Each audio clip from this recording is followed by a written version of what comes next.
चलिए समझते हैं कि एनडीपी क्या होती है और जीडीपी और एनडीपी में क्या फ़र्क होता है। सो एनडीपी, जिसको फुल फॉर्म में हम कहते हैं नेट डोमेस्टिक प्रोडक्ट, सो ये कैलकुलेट होता है जब हमारी जीडीपी निकलती है, उसमें से हम जो वेयर एंड टेयर हुई होती है एसेट्स की उसको माइनस कर देते हैं, और माइनस करने के बाद जो रिजल्ट निकलता है उसको हम बोलते हैं नेट डोमेस्टिक प्रोडक्ट। एग्जाम्पल के तौर पे मैं आपको समझाने की कोशिश करता हूँ। जैसे इंडिया में अलग अलग सेक्टर्स में हर रोज़ अलग अलग प्रोडक्ट्स की जो है प्रोडक्शन होती है। जैसे अगर कोई फ़ैन बना रहा है, कोई हाउसेस बना रहा है, कोई बल्ब बना रहा है, तो इन सभी की मैन्युफैक्चरिंग के समय मैन्युफैक्चरिंग करते करते जो है इनकी वेयर एंड टेयर जो है होती रहती है। अगर 100 प्रोडक्ट बनता है तो उसमें से 10 प्रोडक्ट जो है वो ख़राब निकलते हैं, टेस्टिंग में वो फेल हो जाते हैं। सो ये इसको हम बोलते हैं एसेट्स की वेयर एंड टेयर। ठीक है, एसेट्स जो हैं वो टूट गए हैं या ख़राब हो गए। तो इसको हम जब जीडीपी, टोटल जीडीपी कैलकुलेट करते हैं तो इसको हम माइनस कर देते हैं जीडीपी में से। सो जो रिज़ल्ट निकलता है उसको हम बोलते हैं नेट डोमेस्टिक प्रोडक्ट।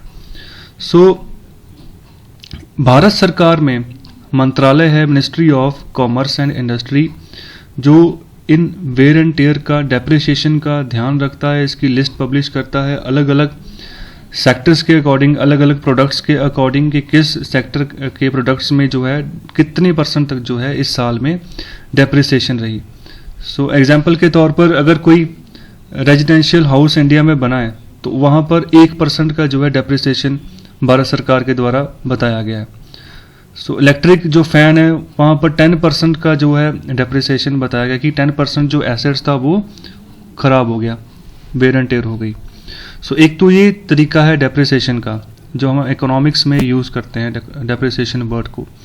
दूसरा जो डेप्रिसिएशन हम यूज़ करते हैं वो है करेंसी के लिए, जो है करेंसी डिप्रिसिएशन होना। सो उसका क्या मतलब है? करेंसी डिप्रिसिएशन का मतलब होता है कि जब हमारी घरेलू करेंसी जो बाकी के जो विदेशी मुल्क हैं उनके बराबर ना खड़ी हो पाए, उनके मुकाबले में कमज़ोर हो जाए और गिरनी शुरू हो जाए। सो इस कंडीशन में जो हमारी करेंसी होगी, डोमेस्टिक करेंसी, हम उसको बोलेंगे करेंसी जो है वो डेप्रिसिएशन में है। ओके, सो एनडीपी का जो फार्मूला है वो है NDP equals to GDP minus depreciation. So GDP क्या होती है? जीडीपी पूरे देश में एक साल में कितनी वैल्यू के जो हैं प्रोडक्ट प्रोड्यूस किए गए किसी एक देश द्वारा। सो उसका भी फार्मूला होता है। फार्मूले में आता है net consumption plus government spending plus जो एक्सपोर्ट माइनस इंपोर्ट, जिसको हम नेट एक्सपोर्ट भी बोलते हैं। सो इन सभी का जो सम होता है इसको हम जीडीपी कहते हैं। लेकिन एनडीपी में जो डेप्रिसिएशन होता है जीडीपी का उसको माइनस कर देते हैं। तो एक बात हमेशा याद रखना कि एनडीपी किसी भी इकोनॉमी की हमेशा कम होगी जीडीपी के मुकाबले, और कोई ऐसा रास्ता नहीं है कि हम डेप्रिसिएशन को ज़ीरो कर सकें। फॉर एग्जांपल काफ़ी कोशिशें की गई हैं कि डेप्रिसिएशन को जो है ज़ीरो तक लेकर जाया जाए या कम किया जाए।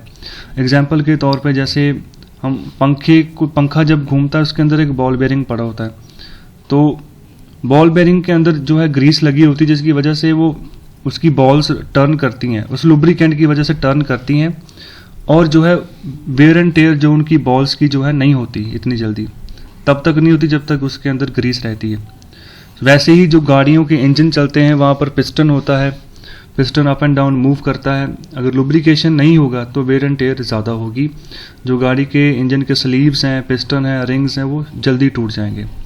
सो इनको कोशिश की गई है डेप्रिसिएशन को रिड्यूस करने की with the help of lubricants. So आमतौर पर एनडीपी को हम यूज़ करते हैं डोमेस्टिक पर्पस के लिए, अपने घर में देखने के लिए कि हमारे घर में कितना जो है प्रोडक्ट हमने एक साल में बनाया है वेयर एंड टेयर को हटा के, जिससे कि इकोनॉमी की एक पिक्चर सामने आती है कि हमारी इकोनॉमी में एक साल में कितना लॉस हो गया, और इस लॉस को हम आगे जब फर्दर प्लान बनाएंगे तो उस केस में कैसे कम कर पाएँ। सो एक तो ये तरीका है, एनडीपी का ये फ़ायदा है देश में, और इससे ये भी पता चलता है कि कोई इकोनॉमी जो है उसकी R&D कितनी स्ट्रांग है, रिसर्च एंड डेवलपमेंट कितनी स्ट्रांग है। किसी भी देश की रिसर्च एंड डेवलपमेंट विंग जितनी ज़्यादा स्ट्रांग होगी, वो देश उतना ही आत्मनिर्भर ज़्यादा होगा। उसको किसी भी सेक्टर में किसी देश दूसरे देश के ऊपर डिपेंडेंट नहीं होता। जैसे फॉर एग्जांपल भारत में आप डिफेंस सेक्टर की अगर बात करो, तो डिफेंस सेक्टर में जो रिसर्च एंड डेवलपमेंट है, कहने को तो हमारे पास DRDO है, लेकिन जो उसके DRDO के अंदर जो जैसे हथियार बनने चाहिए इंटरनेशनल लेवल के, जो compete करें, जहाज़ बनने चाहिए, या और जो एमुनेशन के प्रोडक्ट्स बनने चाहिए, वो नहीं बन पा रहे हैं। तो ये रिसर्च एंड डेवलपमेंट का विंग हम कह सकते हैं कि थोड़ा सा कमज़ोर है अगर हम अमेरिका से इसका कंपैरिजन करें, अगर हम चाइना से इसका कंपैरिजन करें। सो हमारे पास बहुत ही कम लड़ाकू विमान है, फॉर एग्जांपल तेजस, जिसमें अभी भी खामियां हैं, जो कि बाहर जो फॉरेन कंट्रीज़ के जो लड़ाकू विमान हैं उनके बराबर जो है वो नहीं उतर पा रहा है। इसलिए हमें बाहर से प्लेन खरीदने पड़ते हैं। जैसे राफेल है, फ्रांस की टेक्नोलॉजी का, फ्रेंच टेक्नोलॉजी का वो जहाज़ है, तो उसका काफ़ी इम्पॉर्टेंट है वो। अगर हम अपने पड़ोसी मुल्कों को देखें तो पाकिस्तान के पास JF-17 है, सो जो कि चाइना से उसको मिले हुए हैं। अमेरिका ने भी उनको जहाज़ जो है वो प्रोवाइड करवाए हुए हैं।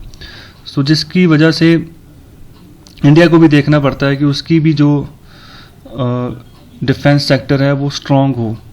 अगर हमारा रिसर्च एंड डेवलपमेंट स्ट्रॉन्ग होगा तो हमें ज़रूरत ही नहीं पड़ेगी बाहर जाके दूसरे मुल्कों से हथियार खरीदने की, क्योंकि वहाँ पर भी टैक्स का बहुत सारा पैसा ऐसे ही वेस्ट चला जाता है।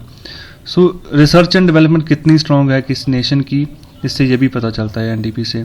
आई होप आपको समझ आ गया होगा NDP। सो इसको आप लाइक ज़रूर करें, शेयर करें, ताकि जो ये इम्पोर्टेंट इन्फॉर्मेशन इकोनॉमी के बारे में हर एक जन तक पहुँचे और हमारा देश भी आगे बढ़े। जो बेसिक कंसेप्ट्स हैं इकोनॉमी के वो सबके क्लियर हों, जो भी इकोनॉमी में आगे फर्दर करियर बनाना चाहते हैं। सो बहुत बहुत शुक्रिया आपका, धन्यवाद।